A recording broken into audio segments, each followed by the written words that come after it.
তাইওয়ানকে ঘিরে কি বড় কোনো সংঘাতের প্রস্তুতি নিচ্ছে যুক্তরাষ্ট্র, নাকি এশিয়া প্যাসিফিক অঞ্চলে শক্তির ভারসাম্য নতুন করে সাজাচ্ছে ওয়াশিংটন? কারণ যুক্তরাষ্ট্রের কাছ থেকে এবার ইতিহাসের অন্যতম বড় অস্ত্র সহায়তা পেতে যাচ্ছে তাইওয়ান।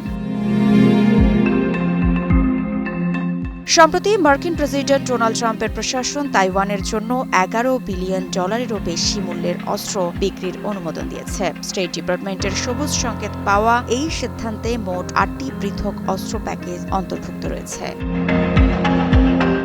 বিশ্লেষকদের মতে এই অস্ত্র বিক্রি শুধু সামরিক সহায়তা নয়, এটি চীনের প্রতি যুক্তরাষ্ট্রের একটি স্পষ্ট রাজনৈতিক বার্তাও। এই অস্ত্র প্যাকেজগুলোর মধ্যে সবচেয়ে বড় অংশটি হল $4 বিলিয়ন বেশি মূল্যের 7টি M107A7 সেলফ প্রোপেলড হাউটজার। এর পাশাপাশি অনুমোদন দেওয়া হয়েছে 82টি M142 হিমার্স মাল্টিপল রকেট লঞ্চার এবং 420টি আর্মি ট্যাকটিক্যাল মিসাইল সিস্টেম। এই অস্ত্রগুলো তাইওয়ানকে দূরপাল্লায় আঘাত হানার সহায়তা দেবে বলে মনে করছেন সামরিক বিশেষজ্ঞরা।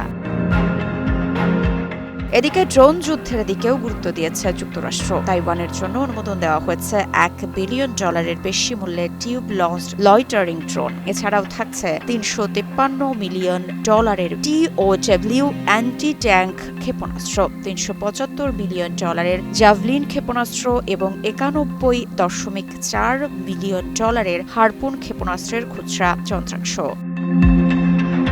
শুধু অস্ত্র নয়, যুদ্ধ পরিচালনার ডিজিটাল সক্ষমতাও বাড়াচ্ছে ওয়াশিংটন। ট্রাম্প প্রশাসন অনুমোদন দিয়েছে $1 বিলিয়ন বেশি মূল্যের ট্যাকটিক্যাল মিশন নেটওয়ার্ক সফটওয়্যার ও সরঞ্জাম। এতে তাইওয়ানের সামরিক ইউনিটগুলোর মধ্যে দ্রুত ও সমন্বিত যোগাযোগ সম্ভব হবে।